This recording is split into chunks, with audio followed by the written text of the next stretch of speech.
Your Majesty, the King of Bhutan, Your Majesty, the fourth King,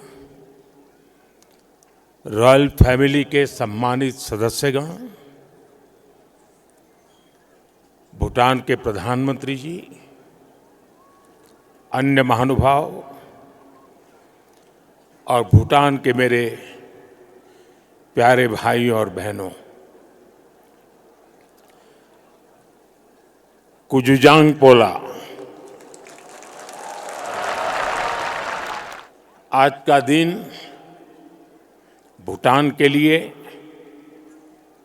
Bhutan के राज परिवार के लिए और विश्व शांति में विश्वास रखने वाले सभी लोगों के लिए बहुत अहम है। सदियों से भारत और भूटान का संबंध बहुत ही गहन, आत्मीय और सांस्कृतिक नाता रहा है और इसलिए इस महत्वपूर्ण अवसर पर शामिल होना भारत का और मेरा कमिटमेंट था।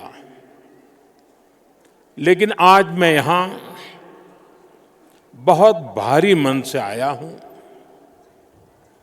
कल शाम दिल्ली में हुई भयावह घटना ने सभी के मन को व्यथित कर दिया है। मैं पीड़ित परिवारों का दुख समझता हूँ। आज पूरा देश उनके साथ खड़ा है। मैं कल रात भर इस घटना की जांच में जुटी सभी एजेंसियों के साथ, सभी महत्वपूर्ण लोगों के साथ संपर्क में था, विचार विमर्श चलता था, जानकारियों के तार जोड़े जा रहे थे। हमारी एजेंसियां इस षड्यंत्र की तह तक जाएगी। इसके पीछे के षड्यंत्रकारियों को बख्शा नहीं जाएगा। All those responsible will be brought to justice.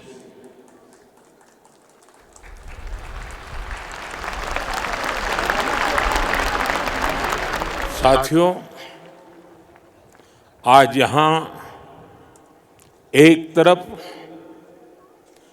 गुरु पद्म संभव के आशीर्वाद के साथ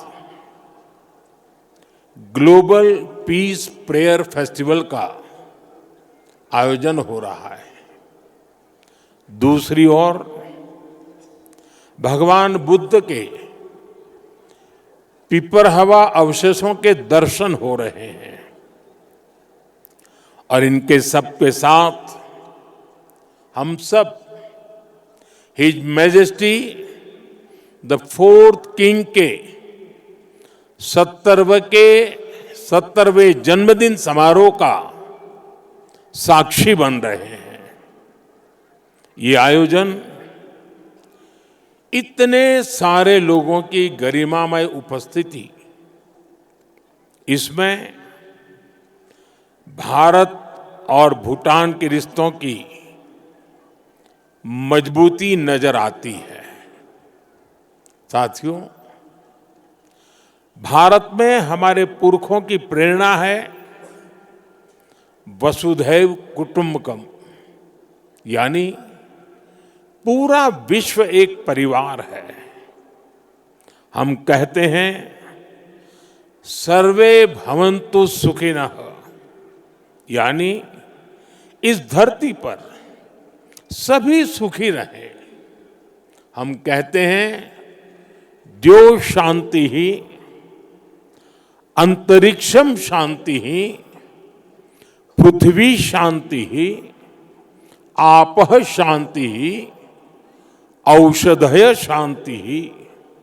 अर्थात संपूर्ण ब्रह्मांड, आकाश, अंतरिक्ष, पृथ्वी, जल, औषधियां, वनस्पतियां और सभी जीवित प्राणियों में शांति व्याप्त हो।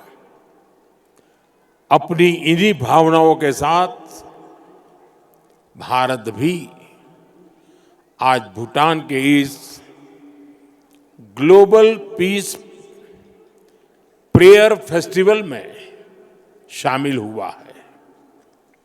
आज दुनिया भर से आए संत एक साथ विश्व शांति की प्रार्थना कर रहे हैं और उसमें 140 करोड़ भारतीयों की प्रार्थनाएं भी शामिल है। वैसे यहां बहुत लोगों को पता नहीं होगा, वडनगर, जहां मेरा जन्म हुआ, बौद्ध परंपरा से जुड़ी एक पुण्य भूमि रही है और वाराणसी, जो मेरी कर्मस्थली है, वो भी बौद्ध श्रद्धा का शिखर स्थल है। इसलिए इस समारोह में आना विशेष है। मेरी प्रार्थना है कि शांति का ये दीप भूटान के, विश्व के हर घर को आलोकित करे। साथियों, भूटान के his majesty the fourth king का, उनका जीवन, विजडम, सिंप्लिसिटी, करेज और राष्ट्र के प्रति सेल्फलेस सर्विस का संगम है। उन्होंने 16 वर्ष की बहुत छोटी आयु में ही बड़ी जिम्मेदारी संभाली, अपने देश को एक पिता जैसा स्नेह दिया और अपने देश को एक विजन के साथ आगे बढ़ाया। 34 वर्षों के अपने शासनकाल में उन्होंने भूटान की विरासत और विकास दोनों को साथ लेकर चले। भूटान में लोकतांत्रिक व्यवस्थाओं की स्थापना से लेकर बॉर्डर एरिया में शांति स्थापना कराने तक हिज मैजेस्टी ने एक निर्णायक भूमिका निभाई। आपने ग्रॉस नेशनल हैप्पीनेस का जो विचार दिया है, वो आज पूरी दुनिया में ग्रोथ को डिफाइन करने का एक अहम पैरामीटर बन चुका है।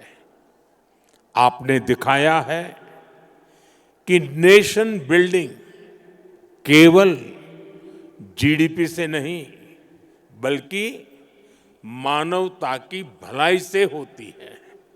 साथियों, भारत और भूटान की फ्रेंडशिप को मजबूती देने में भी उनका बहुत बड़ा योगदान रहा है। आपने जो नींव रखी है, उस पर हम दोनों देशों की मित्रता निरंतर फल फूल रही है। मैं सभी भारतीयों की तरफ से हिज मैजेस्टी को अनेक अनेक शुभकामनाएं देता हूं और उनके बेहतर स्वास्थ्य और दीर्घायु होने की कामना करता हूं। साथियों, भारत और भूटान सिर्फ सीमाओं से नहीं, संस्कृतियों से भी जुड़े हैं। हमारा रिश्ता वैल्यूज का है, इमोशंस का है, पीस का है, प्रोग्रेस का है। 2014 में प्रधानमंत्री पद की शपथ लेने के बाद मुझे अपनी पहली विदेश यात्रा में भूटान आने का अवसर मिला था। मैं आज भी उस यात्रा को याद करता हूं तो मन भावनाओं से भर जाता है। भारत और भूटान के संबंध इतने सशक्त और समृद्ध हैं। हम मुश्किलों में भी साथ थे, हमने चुनौतियों का सामना भी मिलकर किया, और आज जब हम प्रोग्रेस की प्रॉस्पेरिटी की तरफ चल पड़े हैं, तब भी हमारा साथ और मजबूत हो रहा है। His majesty the king Bhutan को नई ऊंचाई की ओर ले जा रहे हैं। भारत और भूटान के बीच विश्वास और विकास की जो साझेदारी है, वो इस पूरे विजन के लिए बहुत बड़ा मॉडल है। साथियों, आज जब हम दोनों देश तेजी से आगे बढ़ रहे हैं, तो इस ग्रोथ को हमारी एनर्जी पार्टनरशिप और गति दे रही है। भारत भूटान हाइड्रो पावर साझेदारी की नींव भी his majesty the fourth king के नेतृत्व में रखी गई थी। हिज मैजेस्टी फोर्थ किंग और हिज मैजेस्टी फिफ्थ किंग दोनों ने ही भूटान में सस्टेनेबल डेवलपमेंट और एनवायरनमेंट फर्स्ट का विजन आगे बढ़ाया है। आपके इसी विजन की नींव पर आज भूटान विश्व का पहला कार्बन नेगेटिव देश बना है। ये एक असाधारण उपलब्धि है। आज per capita renewable energy generation में भी भूटान विश्व के सर्वोच्च देशों में से एक है।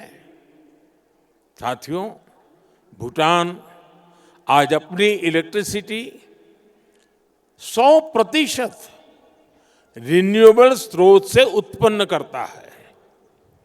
इस क्षमता का विस्तार करते हुए आज एक और बड़ा कदम उठाया जा रहा है। आज भूटान में 1000 मेगावाट से अधिक का एक नया हाइड्रो इलेक्ट्रिक प्रोजेक्ट लॉन्च कर रहे हैं, जिससे भूटान की हाइड्रो पावर कैपेसिटी में 40% की बढ़ोतरी हुई है। इतना ही नहीं, लंबे समय से रुके हुए एक और हाइड्रो इलेक्ट्रिक प्रोजेक्ट पर भी फिर से काम शुरू होने जा रहा है। और ये हमारी पार्टनरशिप सिर्फ हाइड्रो इलेक्ट्रिक तक सीमित नहीं है। अब हम सोलर एनर्जी में भी एक साथ बड़े कदम उठा रहे हैं। आज इससे जुड़ी अहम समझौते भी हुए हैं। साथियों, आज एनर्जी कोऑपरेशन के साथ साथ भारत और भूटान की कनेक्टिविटी बढ़ाने पर भी हमारा फोकस है। हम सभी जानते हैं, connectivity creates opportunity and opportunity creates prosperity. इसी लक्ष्य के साथ आने वाले समय में गैलेफू और सामत्से शहरों को भारत के विशाल रेल नेटवर्क से जोड़ने का फैसला लिया गया है। इस प्रोजेक्ट के पूरा होने से यहाँ की इंडस्ट्री का, भूटान के किसानों का भारत के विशाल मार्केट तक एक्सेस और आसान हो जाएगा। साथियों, रेल और रोड कनेक्टिविटी, इसके साथ साथ हम बॉर्डर इंफ्रास्ट्रक्चर पर भी तेजी से आगे बढ़ रहे हैं। हिज मैजेस्टी ने जिस गैलेफू माइंडफुलनेस सिटी के विजन पर काम शुरू किया है, भारत उसके लिए भी हर संभव सहयोग कर रहा है। मैं आज इस मंच से एक और महत्वपूर्ण घोषणा कर रहा हूं।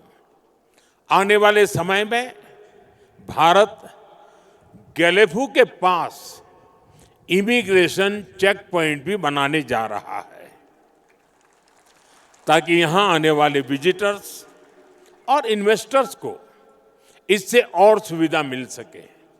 साथियों, भारत और भूटान की प्रगति और समृद्धि एक दूसरे से जुड़े हुए हैं और इसी भावना से भारत सरकार ने पिछले वर्ष भूटान के 5 ईयर प्लान के लिए 10,000 करोड़ रुपीस सहयोग की घोषणा की थी।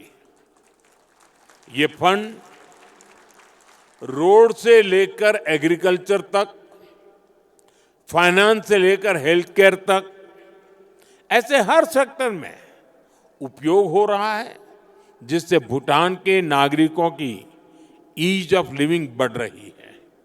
बीते समय में भारत ने ऐसे कई मेजर्स लिए हैं जिससे भूटान के लोगों को एसेंशियल आइटम्स की निरंतर सप्लाई मिलती रहे।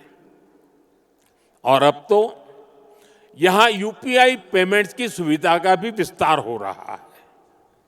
हम इस दिशा में भी काम कर रहे हैं कि भूटान के नागरिकों को भी भारत आने पर यूपीआई सुविधा मिले।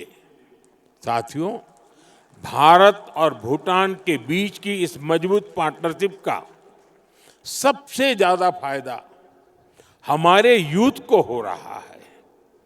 His majesty national service voluntary service और इनोवेशन को लेकर बेहतरीन काम कर रहे हैं और हिज मैजेस्टी का यूथ को एम्पावर करने का जो विजन है, उन्हें टेक एनेबल बनाने की जो सोच है, उससे भूटान का युवा बहुत बड़े लेवल पर इंस्पायर हो रहा है।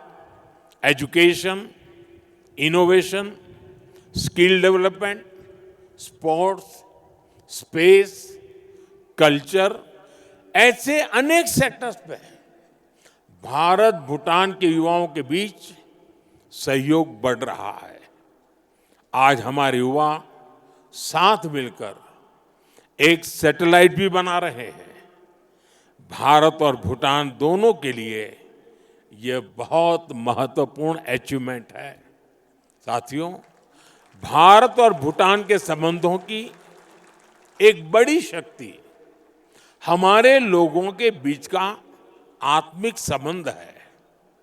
2 महीने पहले भारत के राजगीर में रॉयल बोटानिस्ट टेम्पल का उद्घाटन हुआ है। अब इस प्रयास का भारत के अन्य हिस्सों में भी विस्तार हो रहा है। भूटान के लोगों की इच्छा थी कि वाराणसी में भूटानी टेम्पल और गेस्ट हाउस बने। इसके लिए भारत सरकार आवश्यक लैंड उपलब्ध करा रही है। इन टेम्पल्स के द्वारा अपने बहुमूल्य और ऐतिहासिक संबंधों को, सांस्कृतिक संबंधों को और सुदृढ़ बना रहे हैं। साथियों, मेरी कामना है भारत और भूटान पीस, प्रॉस्पेरिटी और शेयर्ड प्रोग्रेस के रास्ते पर ऐसे ही चलते रहे। भगवान बुद्ध और गुरु रिनपोछे का आशीर्वाद हम दोनों देशों पर बना रहे। आप सभी का फिर से बहुत बहुत आभार। धन्यवाद।